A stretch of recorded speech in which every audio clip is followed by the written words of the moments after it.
Hello, everybody. Welcome to Epistemic, episode number 7. Today is Thursday, December 14th, Star Wars Episode 8 day. I've got my tickets. I hope you guys do. And today we have guests Cam Spiers and Raul Cardona. We have Anthony Magnabosco. Hey, Anthony, how's it going? Hey, guys. What's up? Nice to see you. So, Cam, want to give a quick intro?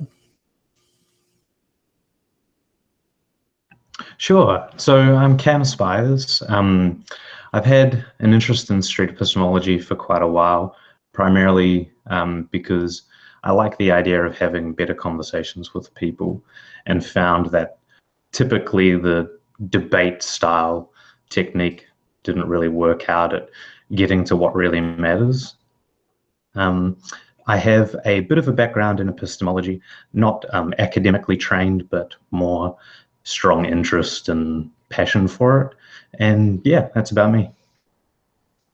Awesome. All right, Raul, I want to give a quick intro as well. Sure, thanks. Yeah, my name is Raul Cardona. I've been doing street epistemology, actively going out now probably since May of this year. As a Christian, I used to actually do one-on-one street evangelism, so it's always been the kind of thing that I've been drawn to. I love these type of conversations. And actually have background as a Christian in presuppositional apologetics even. So maybe we'll get into some of that as well, but it's great to be here.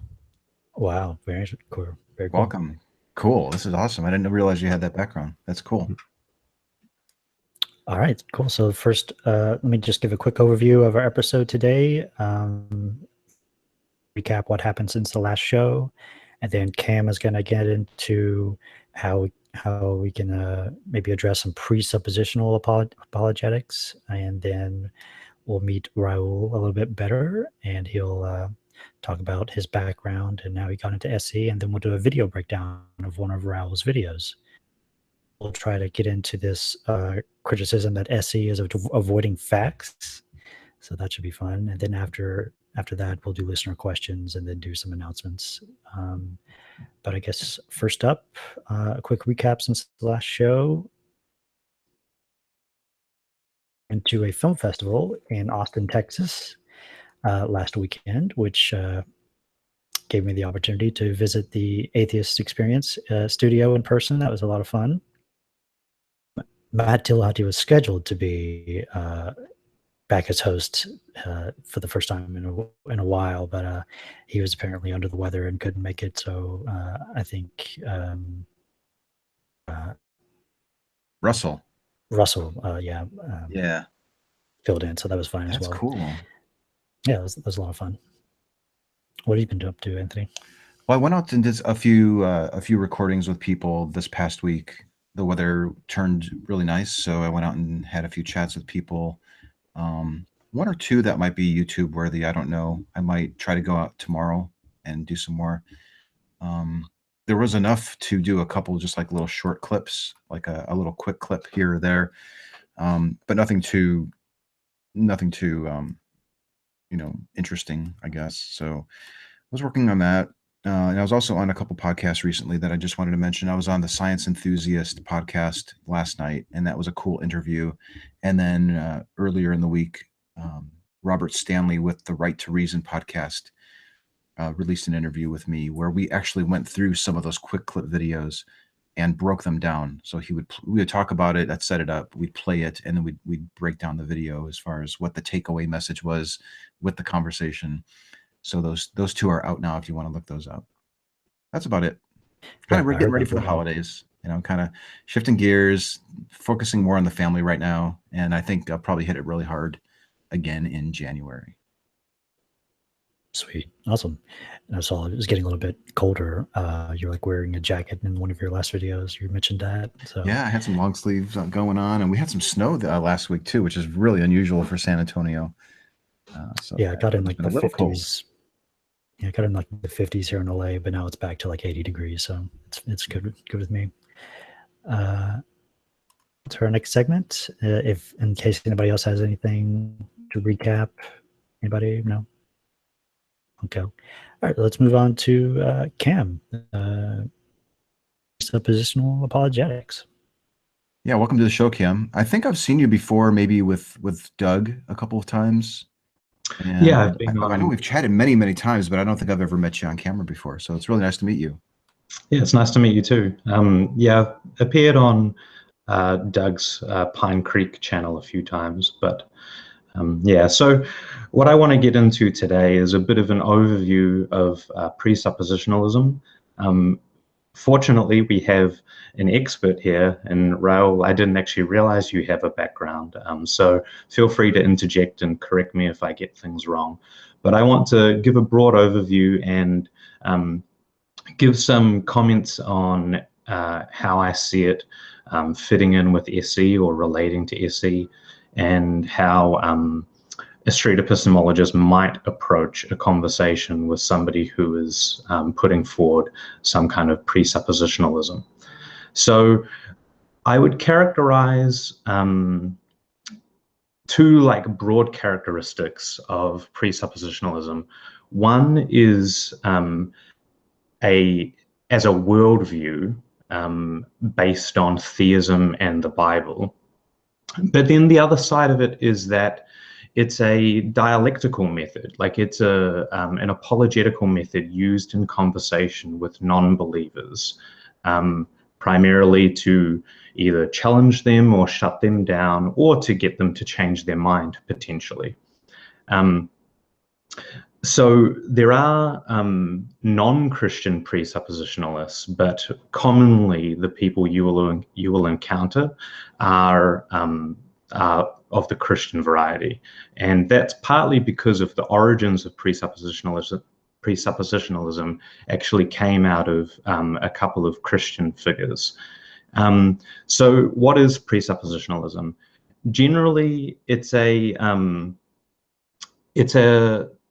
claim that foundational concepts and human experiences, such as logic, rational thought, morality, and an expectation that the future will resemble the past, can only be derived and accounted for by Christian theism. And this kind of tends to take two different forms. Either the presuppositionalist assumes that the Bible is a supernatural revelation of God, or they take the Bible as axiomatic, kind of like how we take axioms in mathematics as axiomatic. And so some more about the relevance to SE. If you've been practicing SE among especially like Facebook groups or in Google Hangouts and stuff like that, you will have probably encountered people espousing presuppositionalism, and it can be quite challenging to deal with because they will immediately put you on the back foot. So how do you typically recognize it? There are two really central claims that get made. They make the claim that us as non-Christians borrow from a Christian's worldview in order to have intelligibility, or to make any kind of argument, or even just to understand the world at all. And then they also make a separate claim, which is that all non-Christian worldviews are incoherent, absurd, or inconsistent. And they will often ask you to account for things like the laws of logic, morality, and yeah, that type of stuff. Yeah, I think I've seen that a lot, where if you're unable to adequately give an answer, they take that as lending credence to their argument, where they're not so much making an argument other than assuming that this thing is true. The fact that you might struggle answering a question, they seem to take that as a justification for their assertions. Yes, and they will try to encourage you to provide a full account of your entire worldview in order to just even have common ground with them. You must give an account which allows you to be certain of the things that you believe. So what about it might be unique for SE, for street epistemology? I think it's probably the most severe form of belief or doxastic closure that you will encounter. The level of certainty that I have noticed among presuppositionalists is probably the highest I've encountered anywhere. They use a lot of philosophical jargon or philosophical terminology, which can really throw a street epistemologist off if they don't understand all of that. Our usual method is, of course, to ask questions about that to arrive at their beliefs. But commonly, presuppositionalists will avoid answering such questions, attempt to control the conversation themselves, in particular by making a demand that you must provide an alternate account to all of these fundamental things before we can even proceed to have a rational conversation. So how might you respond to this as an SE? Like, how can you tailor your questions? To be perfectly honest, and this might be a really negative assessment, I don't think that you're going to have much success with somebody who's espousing presuppositionalist views.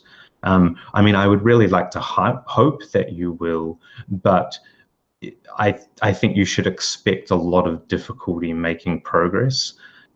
So definitely don't enter into the discussion with an expectation that you'll change the person's mind, or you'll get them to genuinely reflect on why they believe what they do.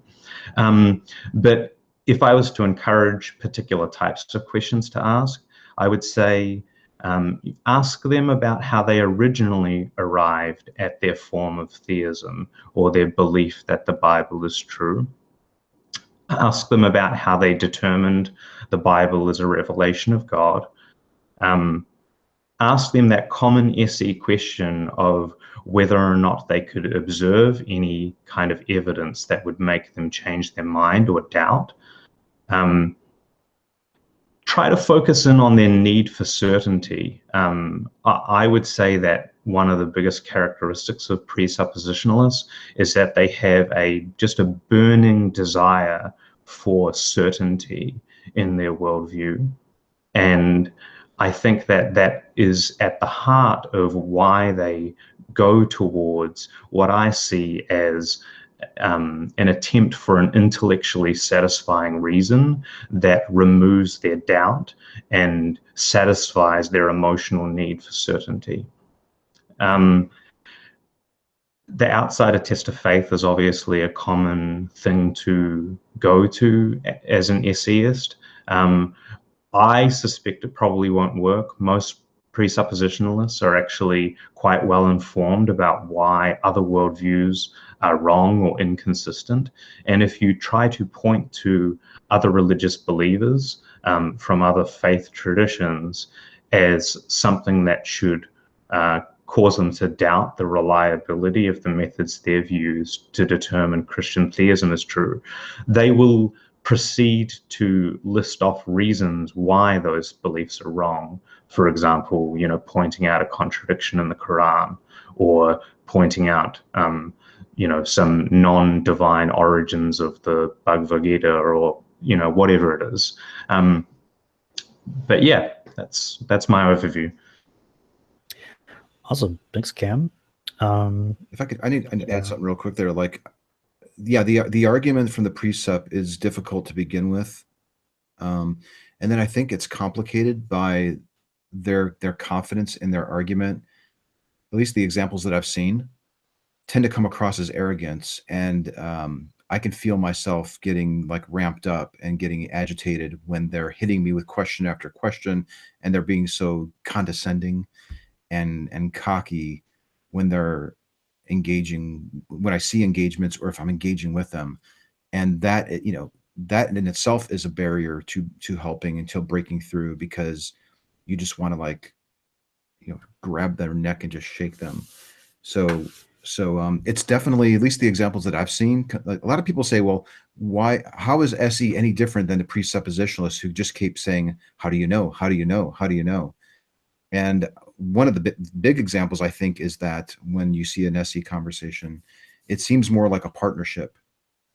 It's not just, let me hit you with all these questions to confuse you.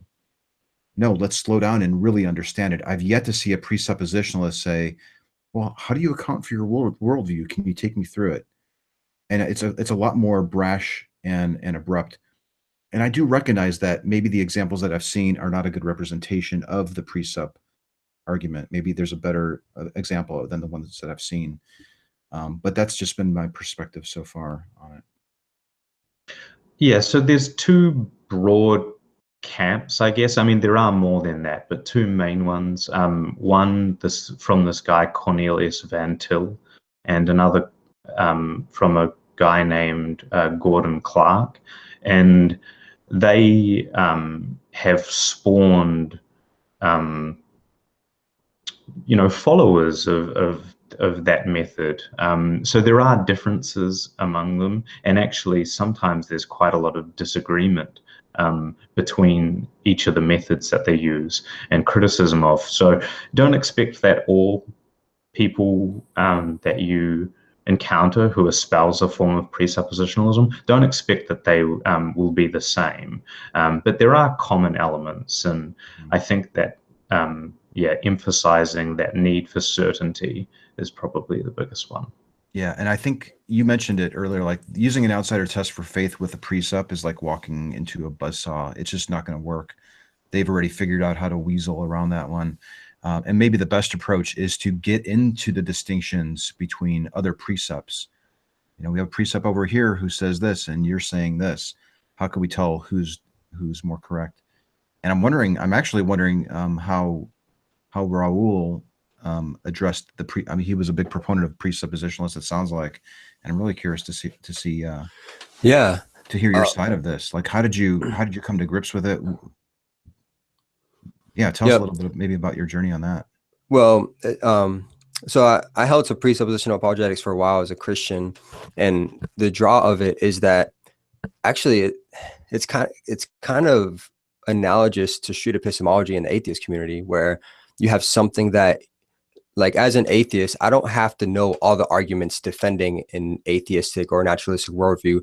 I can just focus on the methodology that the other person uses and try to identify the how of their questions. And like, that's kind of the draw of presuppositional apologetics, is that you don't have to be an evidentialist like Josh McDowell or William Lane Craig, where you have all these facts built up in your head. You can just simply be aware of the presuppositions of the other person, of the atheist or whoever, and simply by asking the right questions, you can uncover the lack of a foundation that the non-Christian has. So that's kind of the draw of it, is it doesn't require expert knowledge, so it has a certain appeal to people for that reason. But as an atheist now, what I found to be the best approach is to become, when you're talking with presuppositionalists, is to become a presuppositionalist yourself, and to first and foremost identify what presuppositions the presuppositionalist is making, and ask them about that in just typical SE fashion. Ask them about how they know what they know, because their epistemology is essentially, and they're kind of unashamed about this, it's kind of admittedly, like, their epistemology is to simply presuppose certain things as true, and as long as they can demonstrate that it's cohesive, like that it has an internal consistency, then the presupposition, they would say, is valid. But my thing is, when I'm talking to a presuppositionalist, I want to question them about the validity of their presuppositions, and I don't want them to just simply assert that something's true. So if they say God exists, I'm going to focus on that. If they say they have a reliable foundation for logic, I'm going to ask them about that. If they say that, just whatever claim they make, I want to identify whatever that claim is and ask them about how they came to that conclusion. And if their answer is something to the effect of, well, I just assume it like we assume other things such as logic, then I'm going to ask, okay, let's talk about that. Let's talk about what do we require of something like logic before we accept it as a foundational truth? And I see this thing all the time where they're like, it was revealed to me through scripture.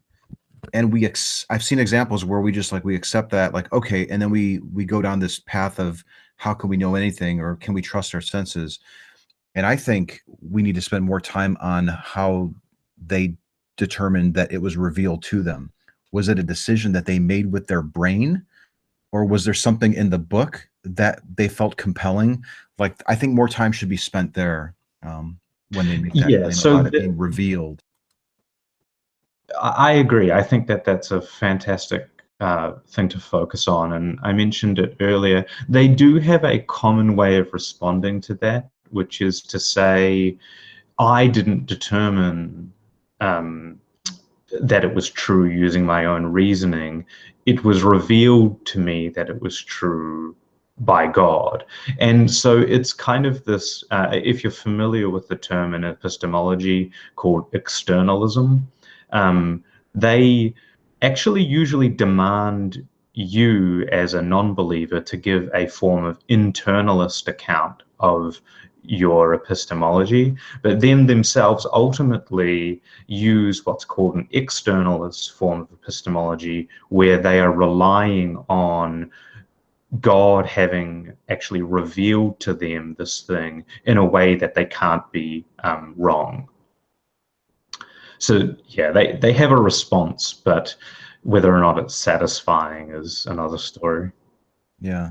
Do we have time to keep going on this segment? Because I have one more thing I wanted to talk about, like with the precept thing, if we have time.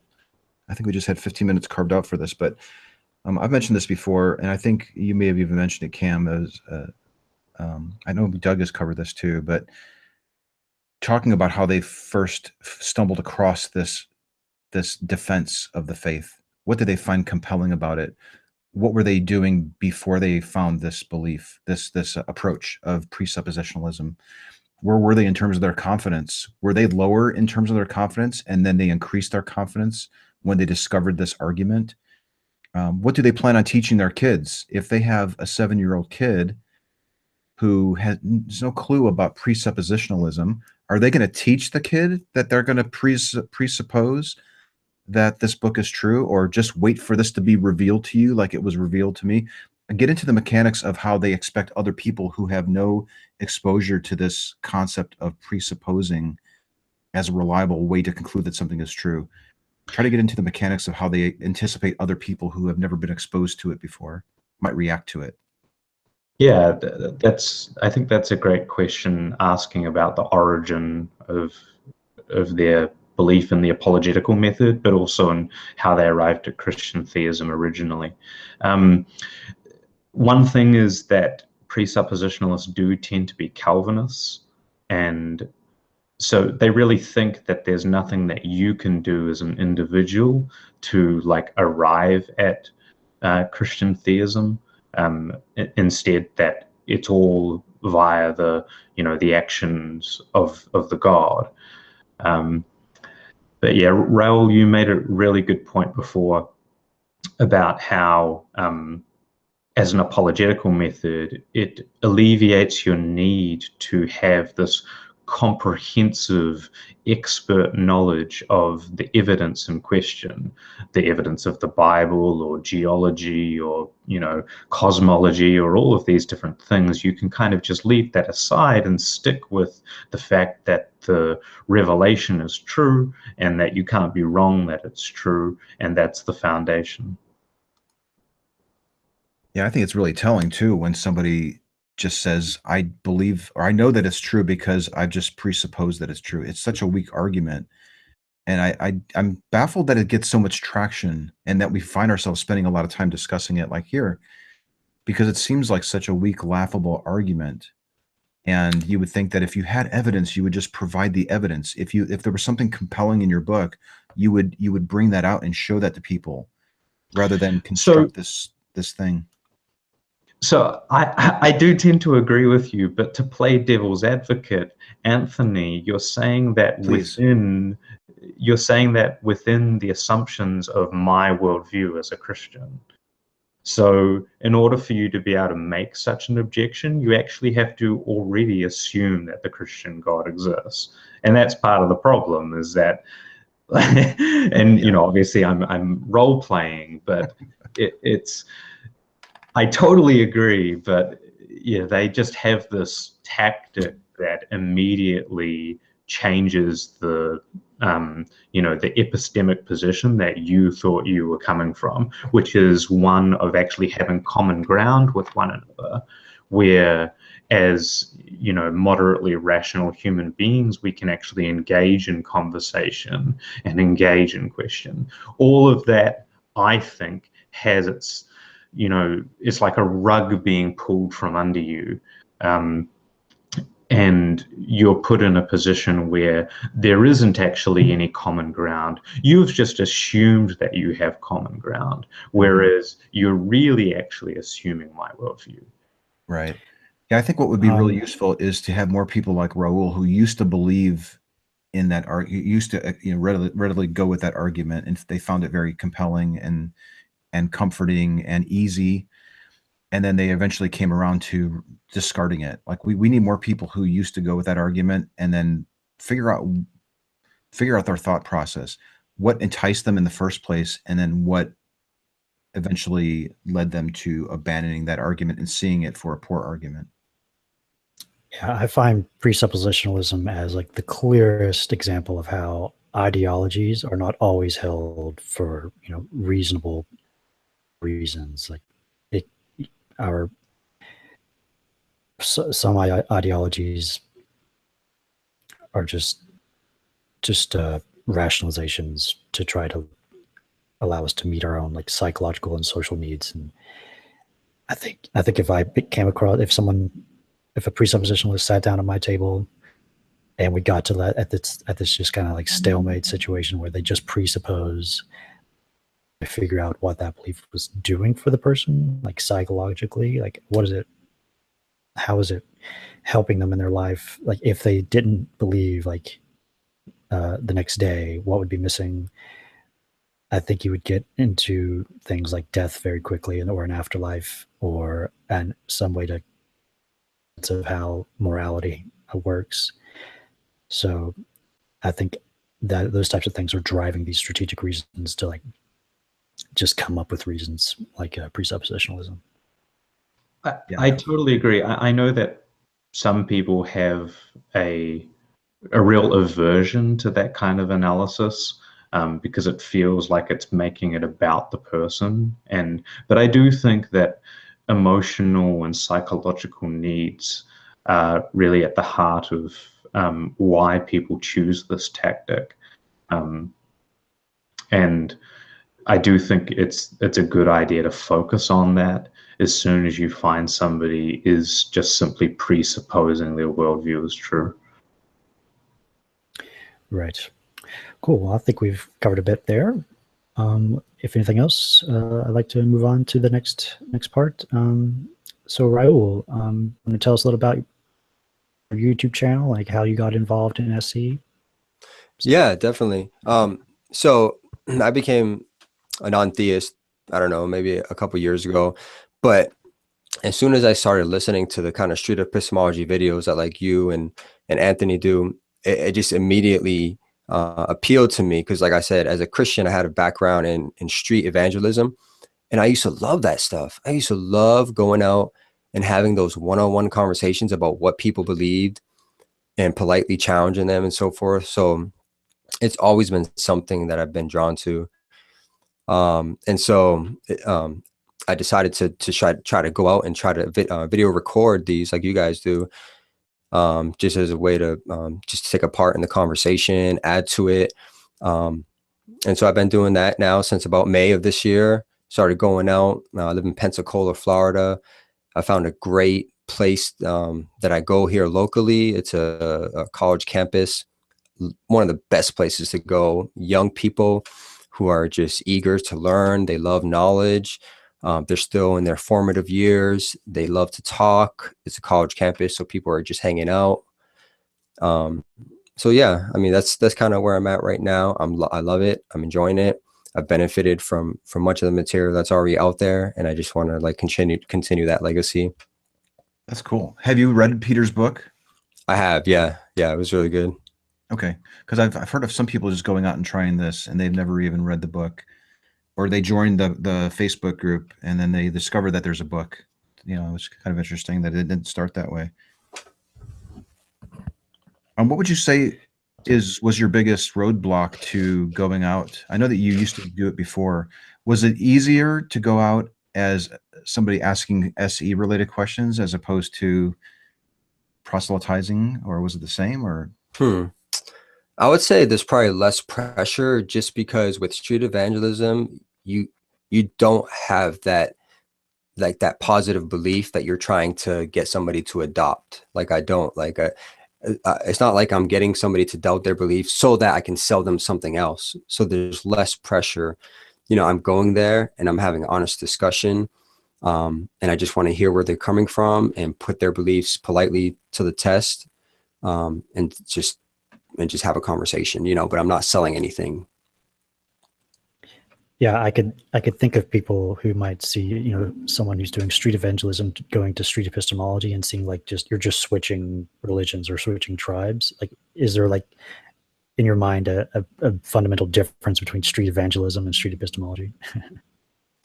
Yeah, I mean, some of it is that like as at least speaking of my presuppositional background, like a lot of that has to do with a really suspicious assumption towards the other person, that this person's a non-Christian and they deny the truth. They know the truth, but inwardly they're rebelling against it. They're suppressing the truth and unrighteousness. They know the truth, they just won't accept it. And as an atheist, as a humanist, my assumptions for talking with a fellow human being who just happens to hold different beliefs is entirely different, because I realize that this person is just another human being who's searching for meaning, who wants to have things like purpose, and they could be mistaken for a myriad of reasons. And I just want to talk to them about that. And if at the end of the day, they end up not getting things right and their beliefs are still what I believe to be wrong, it's not a big deal, because I still see them as a fellow human. Awesome. Nice. Cool. Well, want to move on to the breakdown of the video? Sure. Awesome. I got that queued up here. I wanted to ask you though, about the differences. It almost seemed like what you were just describing, that you had maybe more of a hostile attitude towards non-believers when you were going out as a Christian than you do today. Were you saying that, or I don't want to put words in your mouth? Yeah, I mean, somewhat like, yeah, just coming from a Calvinist presuppositional background. I mean, that may have not always come out as like a Westboro Baptist type of street evangelist where you're like screaming at people, waving your Bible at them and stuff like that. Yeah. But that is kind of the assumption, yeah. You know, that this person is fundamentally your enemy, kind of. Yeah. Did you ever put the pressure on yourself? Like, I'm kind of wondering about your motivation. Like, when I've talked to a lot of street preachers, and it seems like they take it upon themselves that there's this burden that I have to put on myself to change the world and save these people from hell. And I would imagine that would be a pretty stressful thing. Did that ever cross your mind? Was that a component for you? Well, that's the upside of being a Calvinist is you don't have to worry about that, because it's not up to you. You know, you're just you're just an instrument in the sovereign God's hands, and it's up to him who he saves ultimately. And he's just calling you to be a faithful witness, but there's no pressure. And that begs the question then, well, why the hell do you go out there and talk to people anyways, if it's all pre-planned? Mm-hmm. That's so annoying. Okay. All right. You want to set up this video, Raul? Looks like you're sure. So this was a recent interview I had with a girl that I met on the college campus where I go to locally, and her name is Taryn. And I think she was, I'm guessing she was like a sophomore, maybe freshman, but she was a pretty young lady. And she came from a pretty religious background, she said. It sounded like she came from a pretty fundamentalist type of background. And I don't know that she really had thought about this, like her beliefs a lot before, and that kind of comes out in her interview. So it was really interesting to talk to her about that. Okay, so here we go. To witness the strength.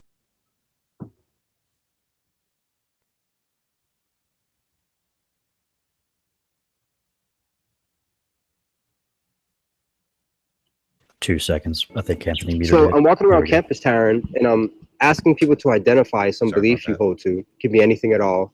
I was hoping for you to identify that belief, and then I would like to interview you and just ask you questions related to how you arrived at that conclusion, how you came to hold whatever that belief is. And so it could be up to you. I like preferably for you to choose whatever belief it is. It could be anything at all. Some categories, some examples. It could be religious. It could be non-religious. It could be spiritual. It can be paranormal. It could be political. It can be just anything at all. Just some belief that you're fairly certain of, and that serves as somewhat of a foundation for you, as far as your thinking about the world, your view of the world, your understanding of reality. So do you want to pick something, and I can we can focus on that? Let me think here. Okay.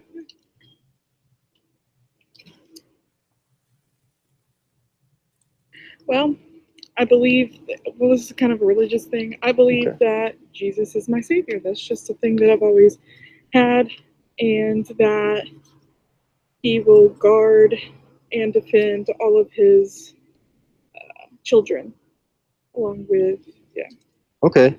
So Jesus is my savior. Maybe we can work with that. Mhm.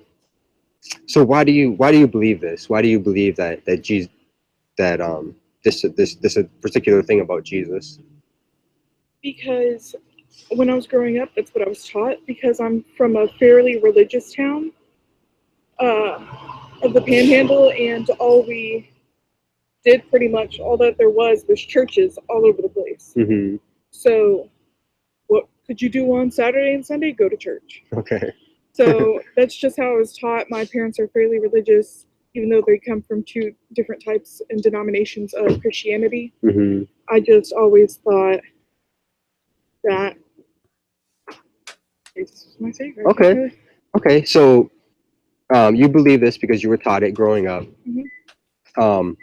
How do you know this to be true?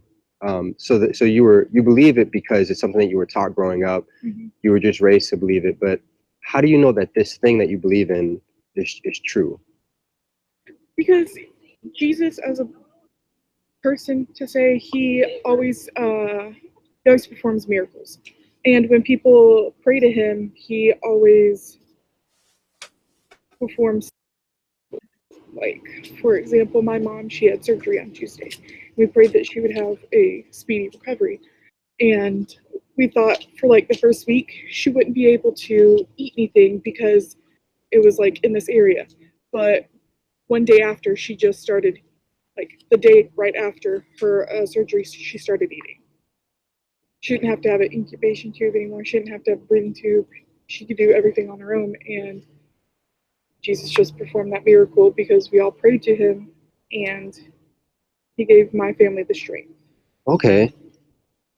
All right. So maybe we can work with this example to maybe focus it a little bit. So you're saying you believe Jesus is your savior because he performs miracles. Like when you pray concerning your mom's surgery, she recovers from the surgery sooner than expected. One day after she's eating, even though you didn't expect that. Is that right? Yeah. Okay. So what is it about this event that causes you to attribute it to God or to Jesus? What makes you what about this makes you think this is God? Can you pause it there? So that's one question that I've learned to ask with people is a lot of times they'll give a reason for their belief, and they'll just kind of assume that the implication is obvious, that this obviously proves that what I believe is true. And so I've learned to go beyond that and ask, for the why behind it. What is it about that specifically that you think necessitates the conclusion you've arrived at. Yeah, this is called what is it? Proctor Hoc. After this, therefore, because of this type of fallacy. So people are just attributing the God to whatever without. I'm going to just win in the location. I think it's a great spot. Looks nice and quiet. Mm-hmm. Okay, playing now. Okay. Well, like I said, I'm from a fairly religious town, and we always say, hey, please pray for us. And as soon as a bunch of people are like, oh, we're going to pray for you, it happens in our favor. Like, if we just don't say anything about it, it usually falls unfavorable to us, because I'm not going to lie, I have a really unlucky family. Okay. So whenever God is at work, we seem to have a fairly easy life. Okay. Okay, so you feel like you've seen consistently prayer work. Yes. Okay. I like to get an idea in these kind of conversations as I'm asking you questions related to how you arrived at this conclusion. I like to get a sense of what would convince you otherwise. What would convince you that you were wrong concerning this belief? Well, to prove me wrong that Jesus is not my savior, it would have to be something of the fact that I die and I see someone and they're like, I'm not Jesus, I don't know what you're talking about. Because I'm just going to believe that until I hit the dirt. Like, I always thought that because it's a wide belief. Okay. What about the whole prayer issue, the miracles and stuff? What if, let's say theoretically, in regard to the situation with your mom's surgery, what if you looked into it and it turned out that this kind of speedy recovery is actually not that uncommon? Maybe it's not like the majority of people who have these surgeries, but let's say theoretically you looked into it and it turned out that actually, let's say a certain percentage of people do have kind of a quicker recovery than other people, and that it's actually quite common. Would that convince you that this was not due to God? No, I'm not one to like push away my beliefs just because of one thing, and plus they are lucky to even have a speedy recovery as well, because a majority of the people, it takes them around a week to be able to grow the strength and the motivation to even chew and stuff like that. So it's more of a miracle to me, because not many people can. Do you mind pausing there for a minute? So what I was trying to do there is peel back the onion. And so she gave the reason she gave for her belief was that her mom had a speedy recovery from her surgery. And so I wanted to peel back that layer and see what remained. And so I asked her, okay, what if that wasn't a piece of evidence? What if that piece of evidence were to be explained away somehow, and to see where that brought the conversation?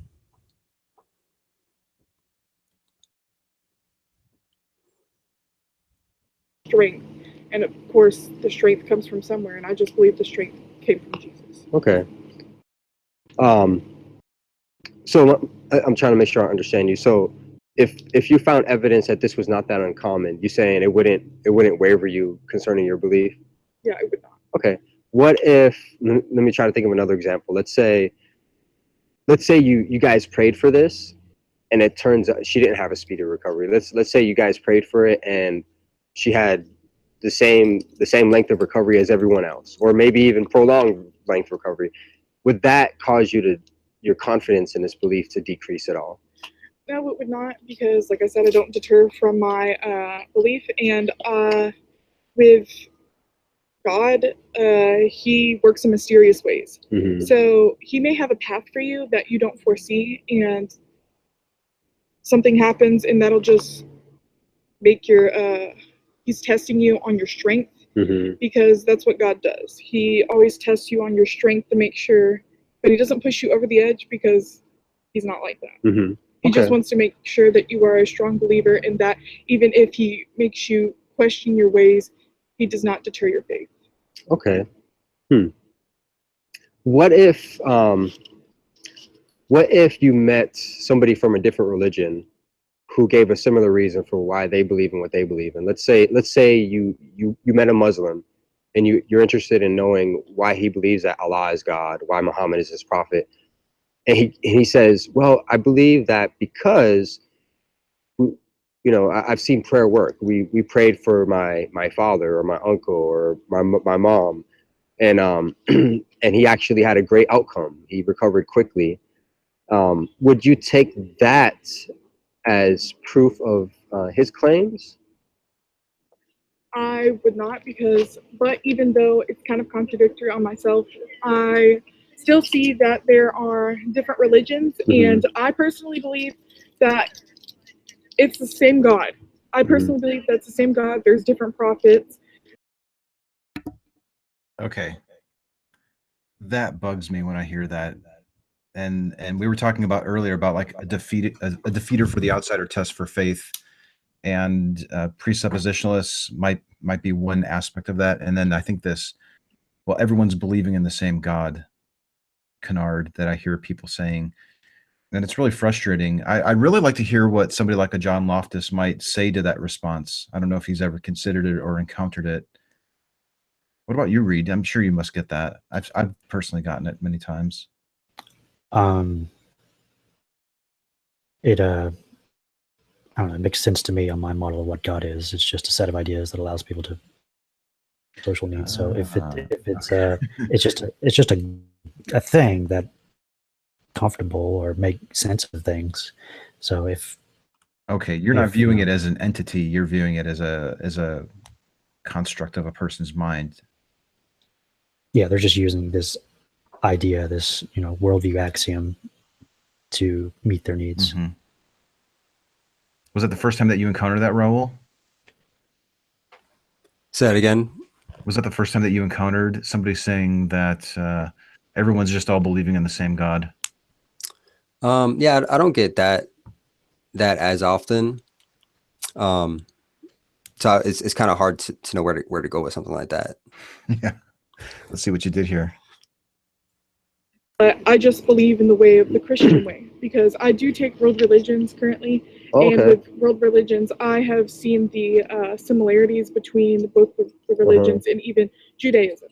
And I just believe, from what I've seen from that, it's just the different religions are just different ways of practicing and praising the same Lord.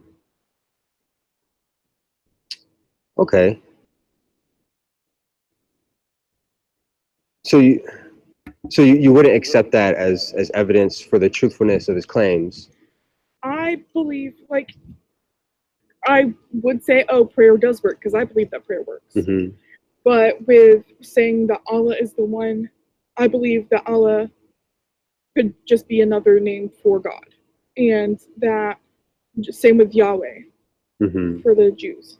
It's just a different way to look at it. Okay. Then why do you identify as a Christian?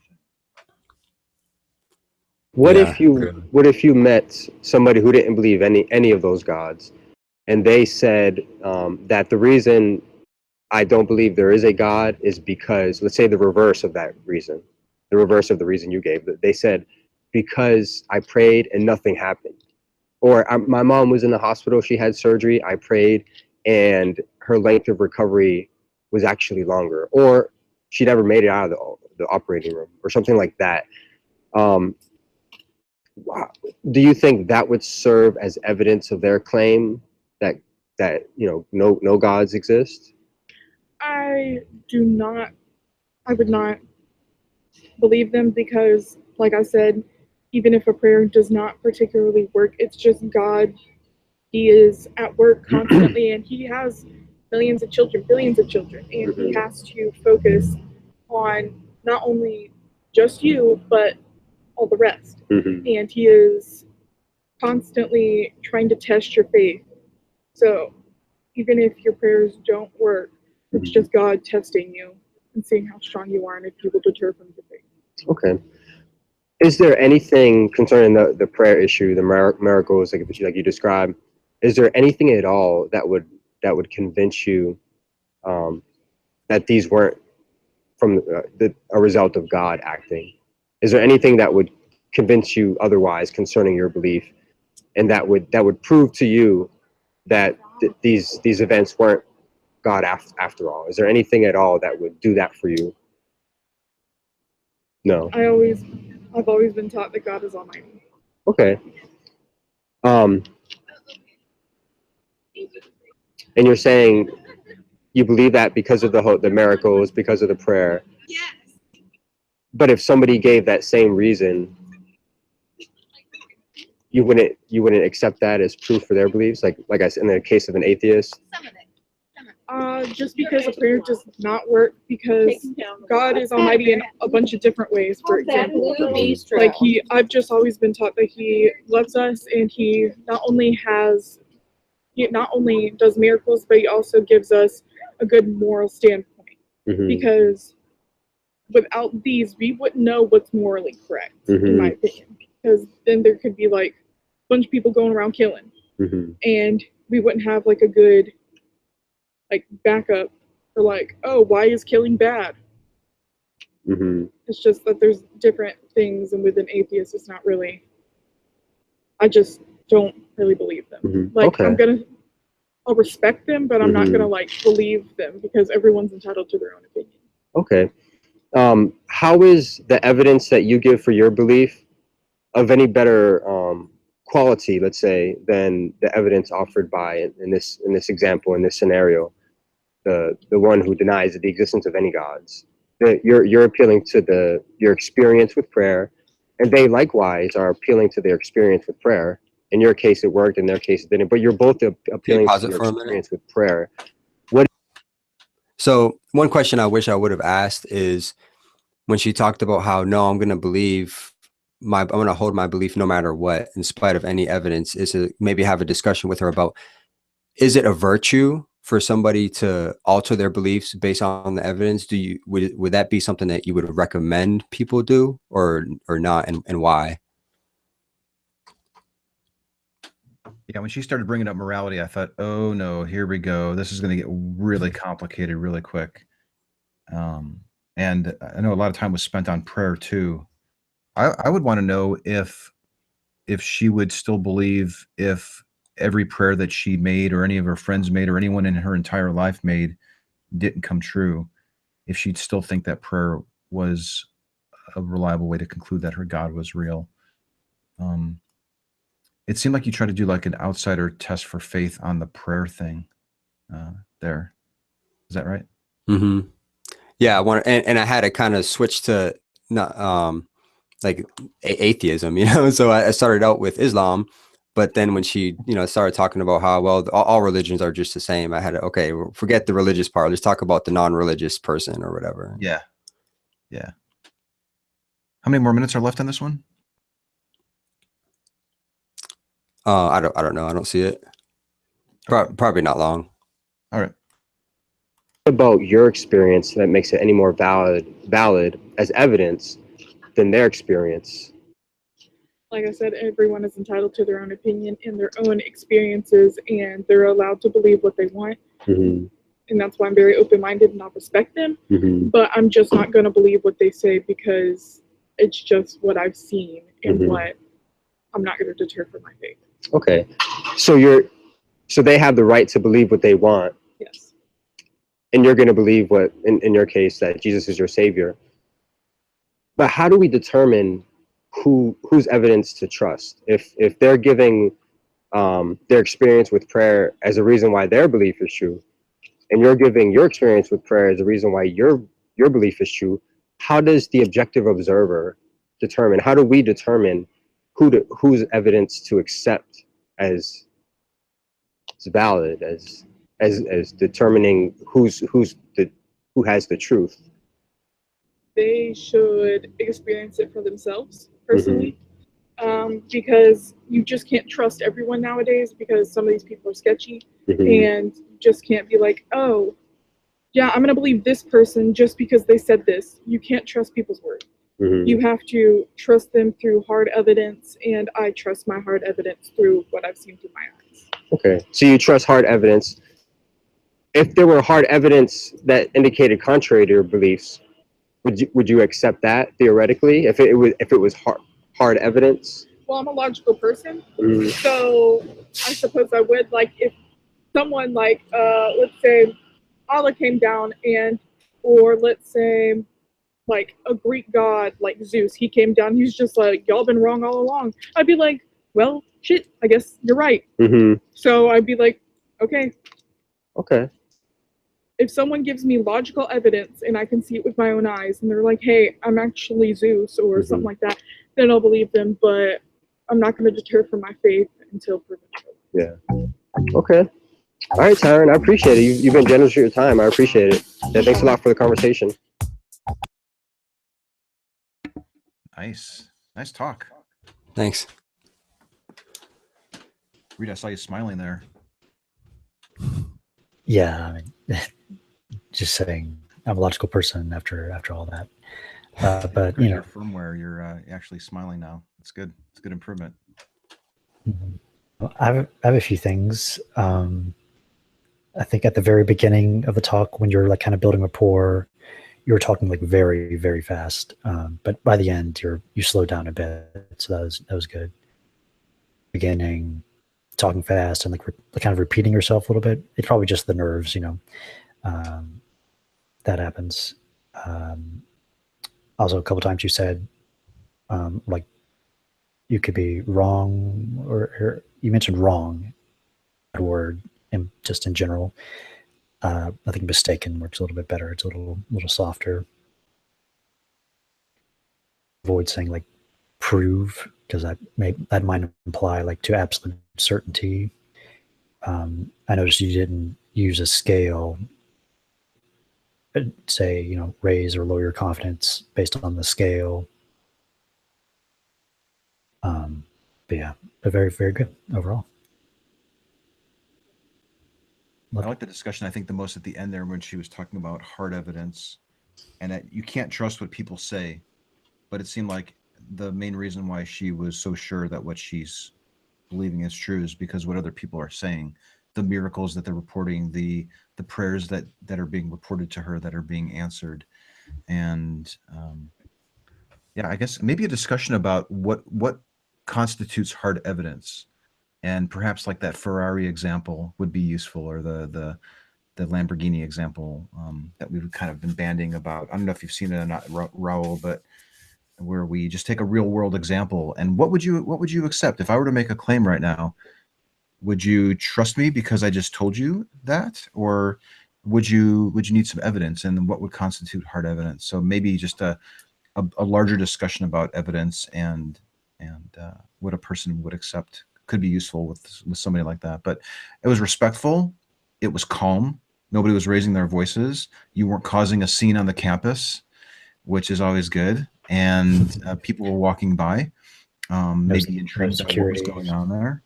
And I'm wondering also if, I think if you keep doing what you're doing in the similar spot, you're going to probably have secondary encounters. And I don't know if you've even had any of those yet, but you might want to get prepared for something like that. It's probably coming. Good job. Yeah, thanks. I appreciate the feedback.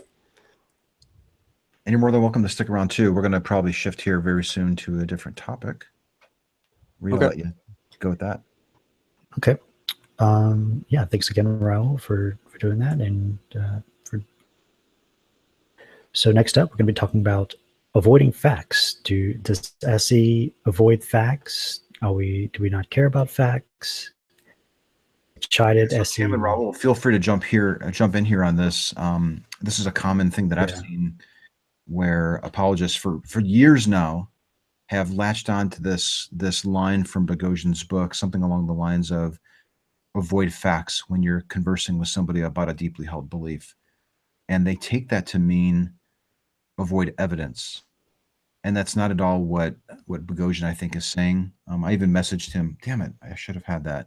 But he was essentially saying, no, this is, when he's referring to avoiding facts, he's meaning don't get wrapped up in a conversation about what somebody's purporting to be evidence and a reason for them holding the belief when it really isn't. Yes, of course, if that is the reason why they believe it and they think that that's evidence, then go with that. But when it comes to a supernatural belief like a God or a karma, most people are not basing those beliefs on facts or evidence. They're basing it on something else, like an emotional need or faith something along those lines. But I keep seeing this time and time again, and I don't understand why people keep fixating on that and misrepresenting it. I don't know if you guys have any theories or thoughts on it. Yeah, I mean, my response to somebody saying that we're avoiding facts is to say, no, we're not avoiding facts, but we want to go deeper than the facts. And so, yeah, let's start with facts, let's start with the claims, but then let's go deeper than the claims themselves and discuss how you establish those claims. Yeah, and the common thing that street epistemologists will do is ask about whether or not the person's confidence will change if it turned out that they were mistaken about the evidence. And we do commonly find that the person will say no, that their confidence won't change. And when you get into that position, that is part of the reason why I think Boghossian put that line in there. You know, when the facts aren't really why the person believes, discussion about them isn't going to be fruitful. Right. So perhaps from this point forward, when individuals encounter people who are saying that street epistemologists don't care about facts, link them to this section of this video so that they can hear this discussion here, because I see it again and again, and I'm not sure if it's an intentional misrepresentation or they're just not understanding that if you have facts and your belief is based on facts, we will examine those facts with you if that really is the reason why you believe what you believe. But it doesn't seem to be the case. Many of these beliefs are not based on evidence. They're not based on facts. They're based on faith. Exactly. Yeah, I want to proportion my confidence to the evidence.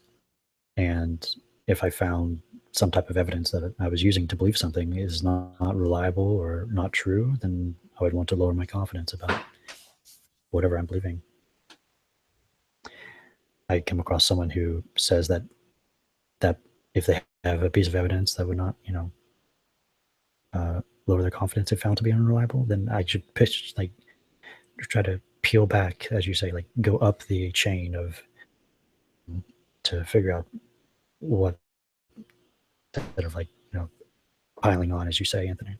Yeah, I think it could be a little surprising for somebody who's using SE, and you encounter an individual who says, you know what, yeah, if that fact could be shown to my satisfaction that it wasn't reliable, then I would lower my confidence. A lot of people who are using SE then don't know where to go with that. So maybe that's part of this.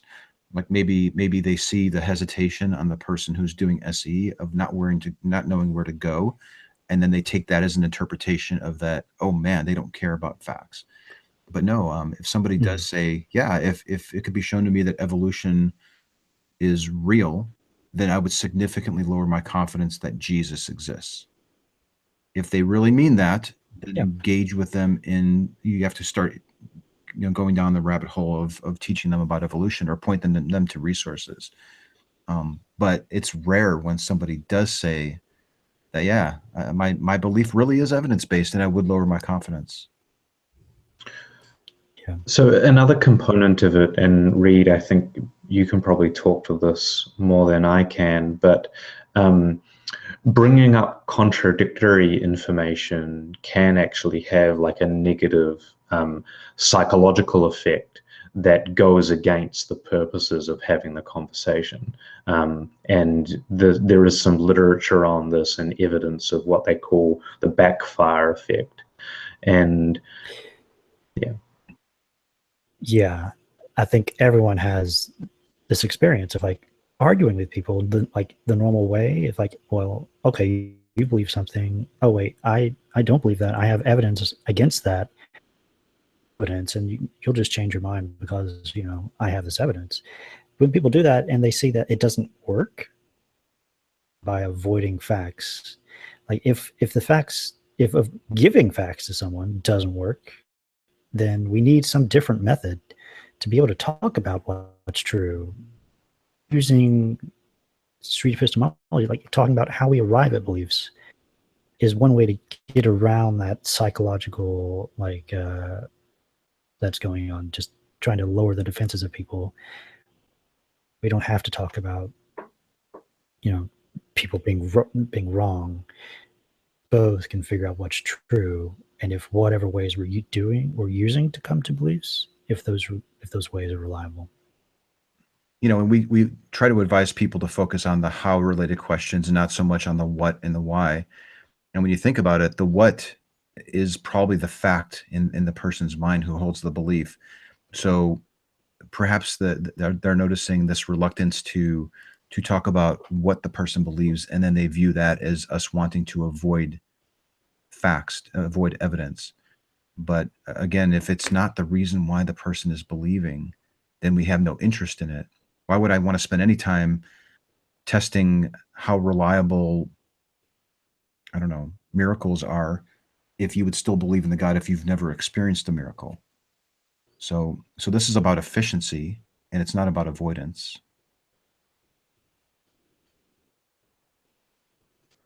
All right. Well, anything else about avoiding facts? I don't have anything more to add. Do you, Raul?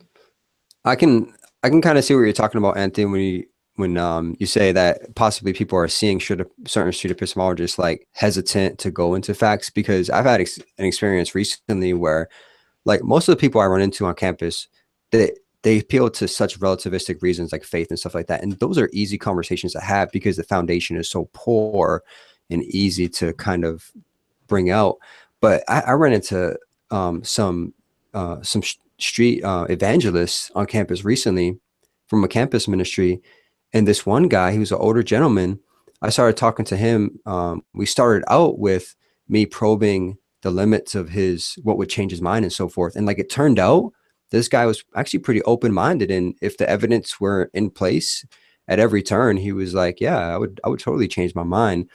And that's when the difficulty comes in, because then you have to actually get into their reasoning and the how behind their knowledge claims. But even before that, though, you have to make sure that they will follow through with what they've just told you.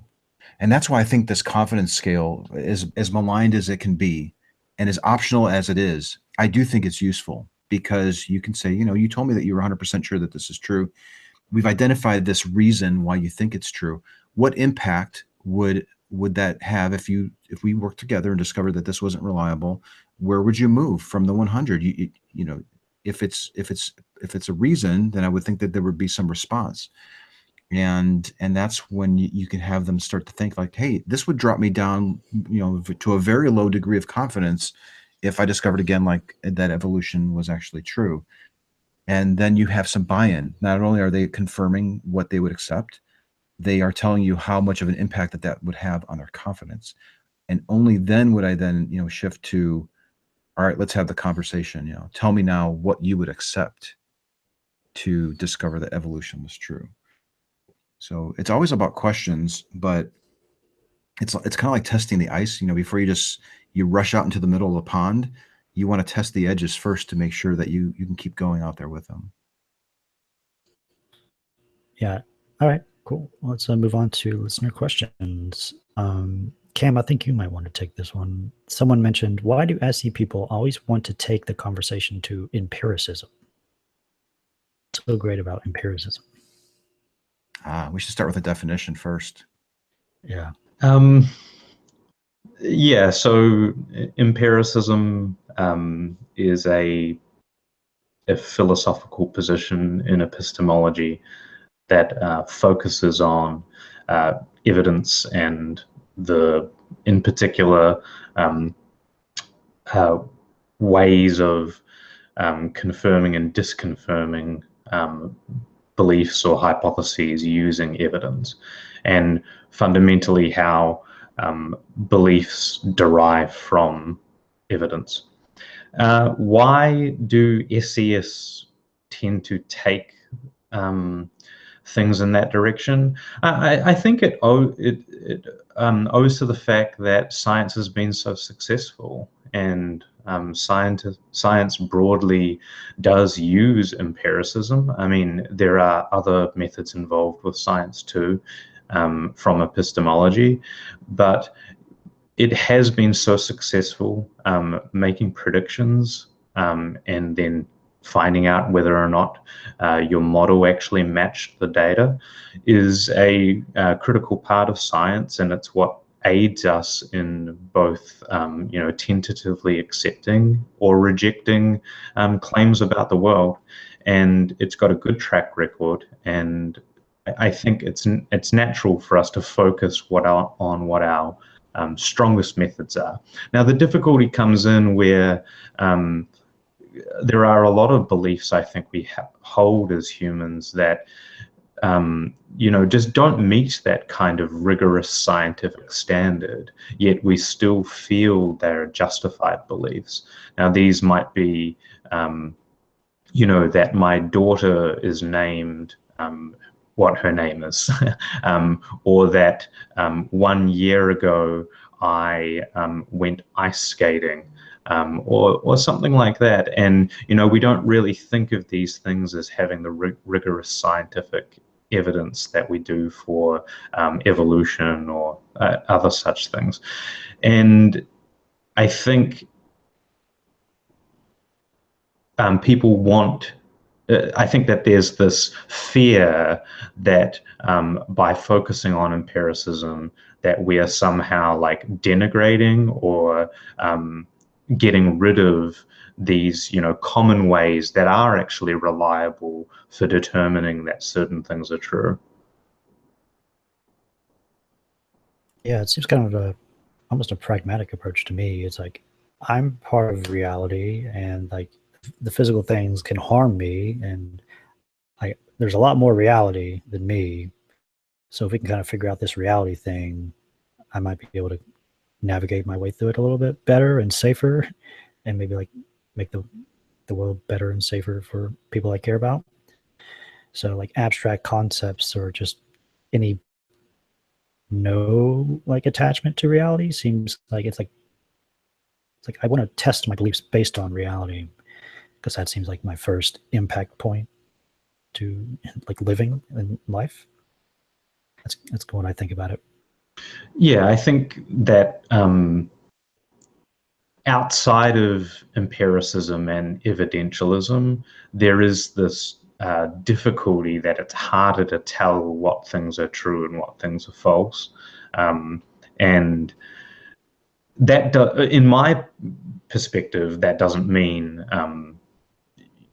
we should only stick to empiricism, but that's a different conversation. On to the next question. Are precepts even worth engaging, or is it a lost cause? I think, Raul, you have a cause. perspective on this. Yeah, I definitely think so. I mean, I think it's helpful for them to have their own method used on them, because somebody mentioned earlier, maybe it was you, Cam, that they're really good at asking questions, but I found that they're not really good at answering questions. And so it's helpful for them to be on the other side of that and to experience, hey, let's have you defend some of your presuppositions as well.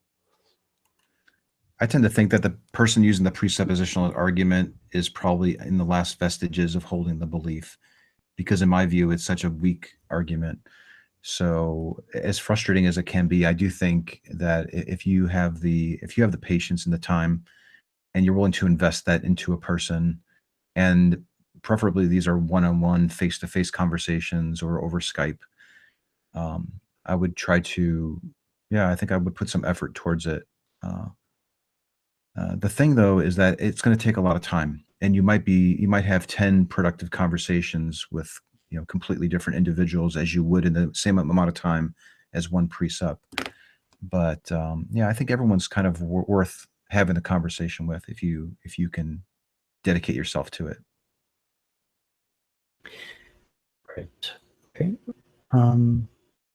Here's something. What is your reaction to the Apologetics Academy Facebook page or group, referring to some admins kicking some street epistemologists out? I just joined that group this morning, so I really can't comment too much on it, other than I think somebody was making a post in the group that they noticed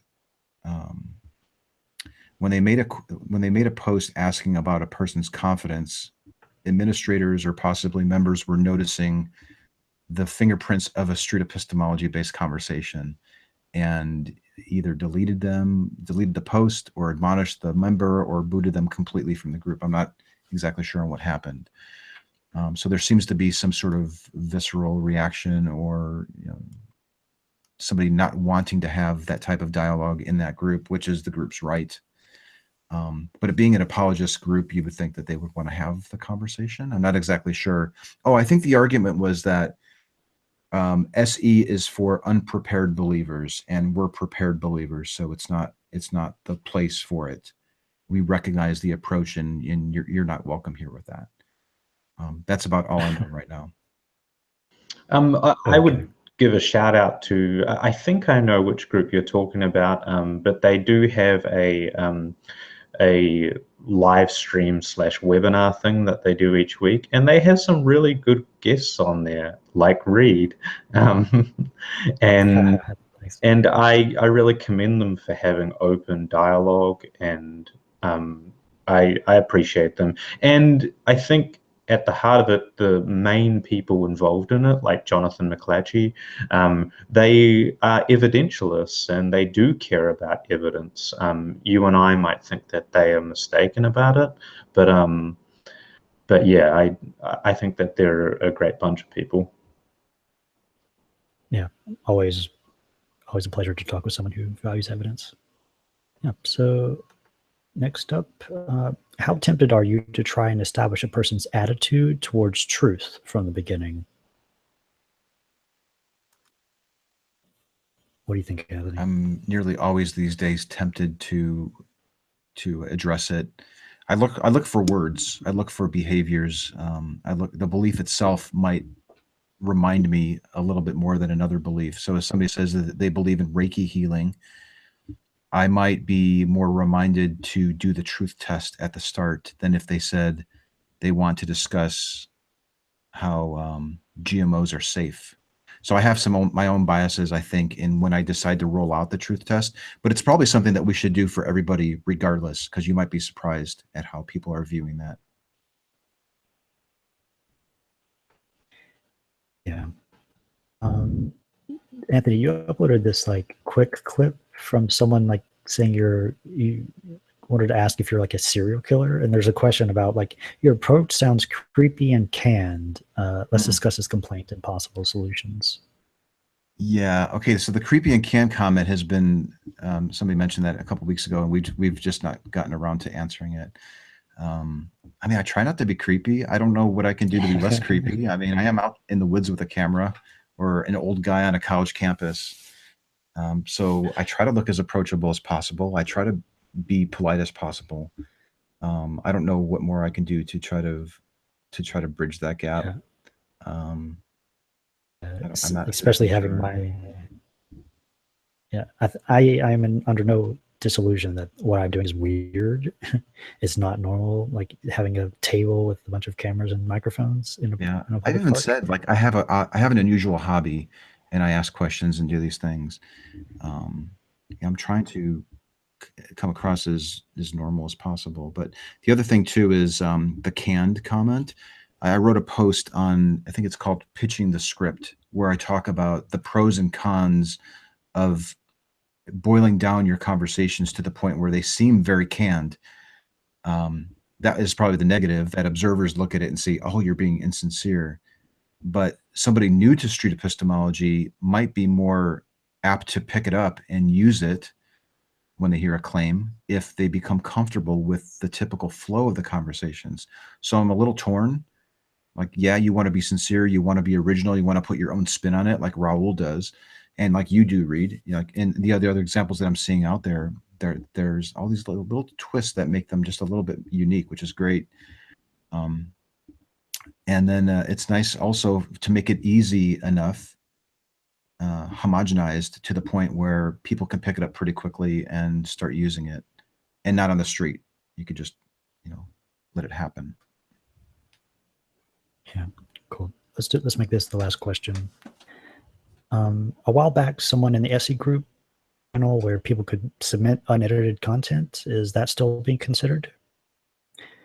I don't know if we want to put unedited content on a YouTube channel, but maybe like some Dropbox folder or some. I know what they're referring to. Yeah, so there is a little bit of a discussion going on right now of creating a way for people who don't want to go through the time of building a YouTube channel, but they're okay going out and having a talk and recording it, and maybe, I don't know, 10 conversations a year or even one conversation a year.